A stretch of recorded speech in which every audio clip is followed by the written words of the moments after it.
A few episodes back, you saw Vesper's mast being taken down for some much-needed repair and upgrades. But after some long delays for parts and weather, the mast was finally stepped back onto the boat. Nothing was spared. New halyards, new standing rigging, new hardware, new electronics. It all was replaced.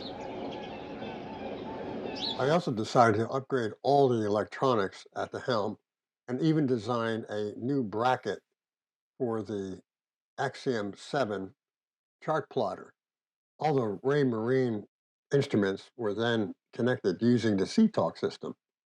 And here's a diagram that I drew up showing what I have and what I was planning on doing.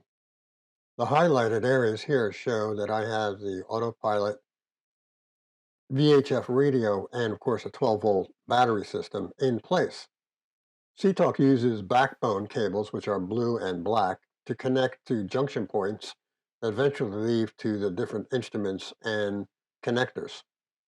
Black and white spur cables run from the connection points to the instruments themselves. Devices like the wind transducer, depth transducer, and the Axiom 7 chart plotter have their own cables that connect to the individual instruments. Here you can see the cable running from the Axiom 7 down along the binnacle and under the top pod to the T connector. From the T connector, spur cables, black and white, run to the instruments. You can see them coming out of the back here. I have to say I was very happy with the new Raymarine Axiom 7 touchscreen. One other important connection to be made was the existing Standard Horizon VHF radio to the CTalk system. To do this, I had to purchase the NEMA 0180 to CTalk converter. Here you can see it in the electronics bay, which is below the nav station on my boat.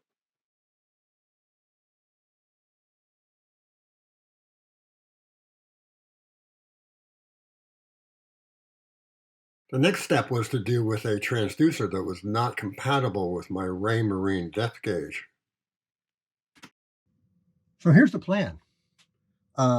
Today I'm replacing the transducer in the boat because, according to Raymarine, the transducer I have in there now is not compatible with the I-50 depth gauge. So after a little research, I found out that essentially the transducer that is in there is the same as the P17 transducer, which I have right here, which I purchased from Airmar. And it came, of course, with a sleeve that you mount on the boat and a blanking plug, okay, which essentially goes in there. And you put that in there, I guess, if you want to keep the water out or get the water out in the wintertime so it doesn't freeze and crack the housing. So it seemed to me that it made sense that if this fits in here, in the new sleeve, the old blanking plug, the new transducer should fit in the existing sleeve that's in the boat. So when I tried it, and got to get this thing lined up just right, and locked it down, it fits perfectly. So I'm making the assumption, which is always a dangerous thing to do, that the new transducer will fit in the sleeve that's in the boat right now. The only problem is the boat's in the water. And once I take the old transducer out, there's going to be a big hole in the boat, and water is going to come out. Obviously, it doesn't have some of the housings do have a valve that restricts the water, doesn't stop it completely, but I'm pretty sure that this, obviously, and the one that's in the boat now is a open sleeve. So there's going to be about 1.25 inch hole in the boat, which just goes against my common sense, but everybody's telling me that it's going to be fine. So I'd like to film this, but there's hardly any room forward where the transducer is located, and I'll show you where that is in a minute. So the first thing to do is to put a little transducer paint on the new transducer, since I'm pretty sure it fits. Let that dry and get myself prepped to do this procedure. Stay tuned. So the old transducer is located in this compartment behind this door at the front of the boat on my Ericsson 32.3, underneath this access panel. And if you look down inside on the left, you can see the top of the transducer. I was able to install a camera down there and actually take a photograph of it. And it just was too close to the camera, so it's a lot out of focus. So you can see how tight it really is in that compartment. Well, it was exciting. I couldn't get a picture or a video of me actually changing out the transducers, but as you can see, I had to remove one of my floors, my teak and holly floors, because a lot of water came in and got under the floor. So luckily, I fastened these down with bronze screws, and the floor is out on the deck drying right now. But as you can see, well, maybe you can't see, but this is the old transducer. You still got the cable attached to it. And I'll be using the cable as a messenger line to pull the new cable, which is here. I don't know if I can get a shot of the transducer down there. I can't even see the camera right now. Again, here's another still photograph that I took of the new transducer in place. And I did this so I could get a better look at what was going on in there to make sure no water was oozing in. And it ended up being pretty dry. And again, it's so tight, you really can't get a good focus on it. So it's a little out of focus because the camera couldn't be set back far enough. There was a lot of excitement and a lot of water came in. Well, it seemed like a lot of water. But the bilge pump took care of it, and I'm keeping an eye on things to make sure no more water comes in.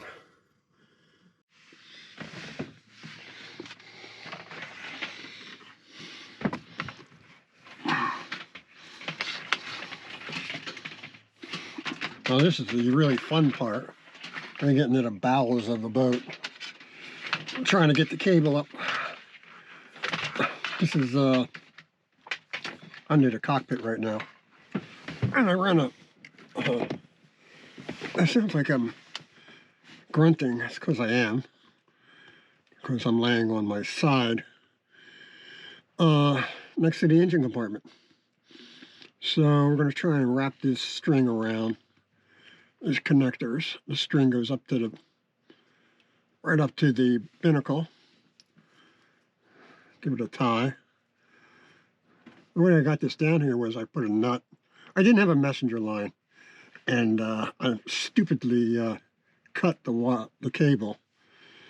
Should have left it in there and used it as a messenger. But this works just as well. I used a nut on this string and dropped it down through the hole in the binnacle guard. So done some creative tying here to see if I can make this work. Well, let's try that. See how it goes. So we'll put that over there. I don't know if you can see that. Oh, let me get out of here.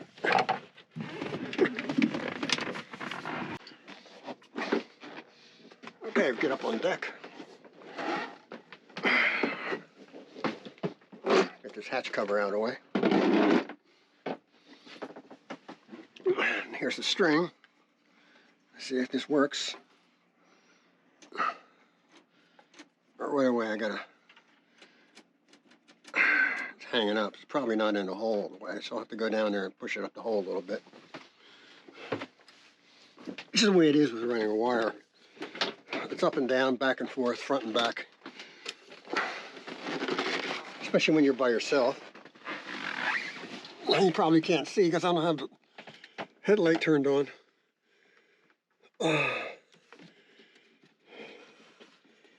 Make sure I got this right. I got to pull it up and tie it off. That's what I mean. It dropped back down, of course.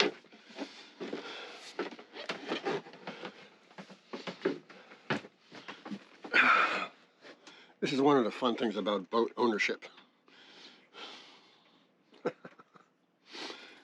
Alright, let's get this tied off. Go back down, see if we can push it up to the bottom of the binnacle. If it looks like I'm twisting and turning, because yes, I am. Okay, can't see it, but I am twisting this thing up into the binnacle guard. Getting some cable up there. What I'm trying to do is get it up through this hole. There's a hole in the binnacle guard. Oh, it's coming up. Okay, I can feel it. And I can actually see it. There it is. Hallelujah, success. Okay. So the first thing we got to do is get the depth gauge out of the pod. It's a beautiful day here today in the marina. It's just gorgeous. Nice wind too. Would have been nice to go sailing. It's not too bad for, what is it, it's mid-March. And here we are.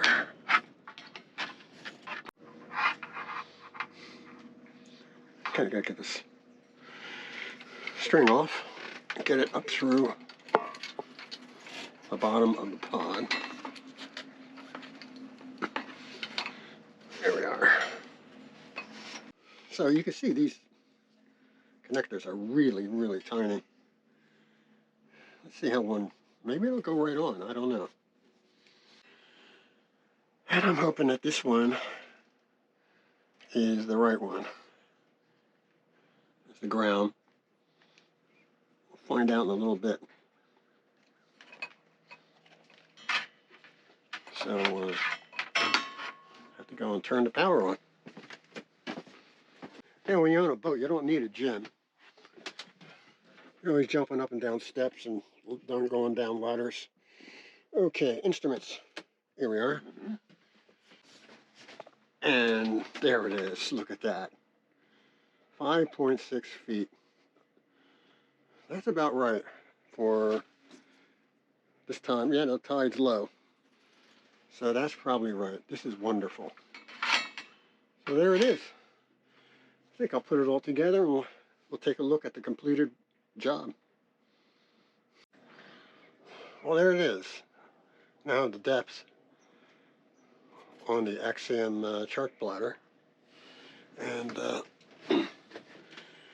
everything's finally done. Now all I have to do is clean up down below. If you notice, I got here's the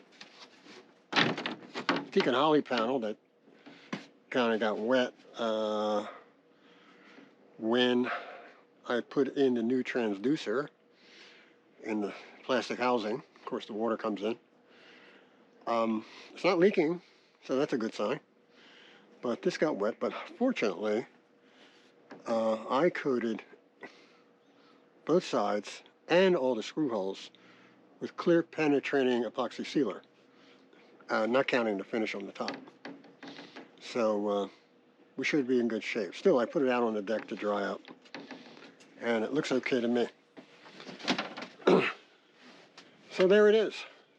Now I gotta clean up down below, and I just wish I had a beer to celebrate. Maybe tonight.